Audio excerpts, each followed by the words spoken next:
Assalamualaikum warahmatullahi wabarakatuh. Perkenalkan, nama saya Dimas Nursani. Saya dari Program Studi Pendidikan Bahasa dan Sastra Indonesia, Universitas Muhammadiyah Mataram. Kelompok 2, mata kuliah Teknologi Pembelajaran Bahasa Indonesia. Adapun materi yang akan saya bahas kali ini yaitu domain teknologi pembelajaran.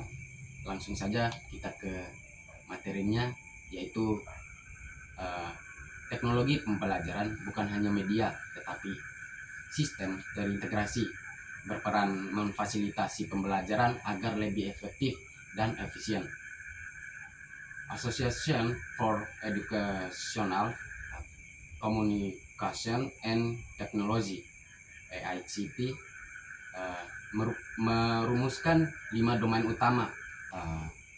Teknologi pembelajaran adalah studi dan praktik estetik untuk memfasilitasi pembelajaran serta meningkatkan kinerja, meliputi 5 domain utama yaitu desain, pengembangan, pemanfaatan, pengelolaan, dan evaluasi pembelajaran.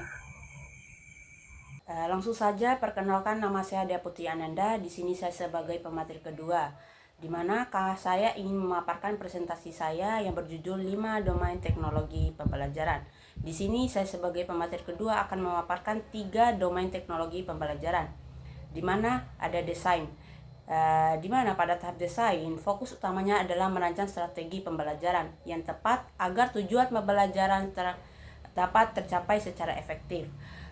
Beberapa desain yaitu desain pesan, karakter siswa, dan sistem pembelajaran.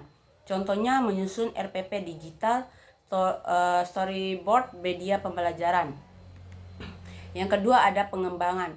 Domain pengembangan berkaitan dengan proses menciptakan produk atau media pembelajaran. Fokusnya bukan hanya pada ide, tetapi menghasilkan bentuk nyata yang bisa digunakan guru dan siswa. Berupa pembuatan produk atau media pembelajaran, bisa berbasis cetak, video visual, komputer, ataupun internet. Contohnya e-learning, video interaktif, dan aplikasi mobile learning. Mungkin sekian dari paparan saya. Baik, di sini saya akan menjelaskan domain teknologi pembelajaran. Ada 3. Yang pertama, pemanfaatan. Yang kedua, pengelolaan. Dan yang ketiga, penilaian dan evaluasi.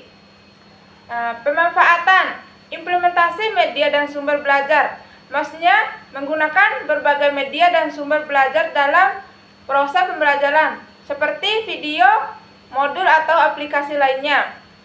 Mencakup pemilihan penggunaan teknologi. Guru harus memiliki teknologi yang tepat dan menggunakan dengan benar agar pembelajaran lebih efektif. Contohnya penggunaan Google Chrome.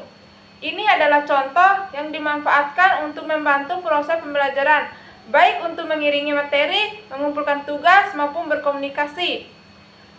Pengelolaan, mengatur sumber dan pembelajaran. Artinya, semua hal yang digunakan dalam pembelajaran seperti materi, media, waktu, dan aktivitas belajar diatur supaya proses pembelajaran berjalan tertib dan efektif.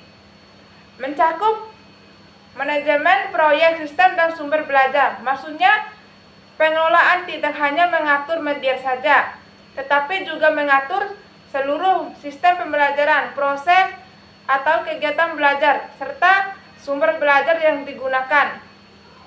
Contohnya, pengelolaan kelas daring, jadwal sinkron dan asinkron. Ini menjelaskan bahwa nyata pengelolaan adalah mengatur kelas online, menentukan jadwal pembelajaran langsung dan mandiri. Yang terakhir, penilaian dan evaluasi. Media efektivitas pembelajaran dan teknologi, artinya mencakup apakah pembelajaran berjalan baik, apakah teknologi yang dipakai membantu atau tidak, dan apakah sistem belajar paham materi. Meliputi evaluasi formatif dan sumatif. Formatif yaitu dilakukan saat belajar untuk memperbaiki kekurangan. Sumatif dilakukan akhir pembelajaran untuk menilai hasil akhir. Contohnya itu kuis online, analisis hasil belajar. Ini menunjukkan bentuk efektif seperti kuis yang dilakukan secara digital. Yang dikumpulkan secara online dan menganalisiskan nilai atau proses siswa atau progres siswa.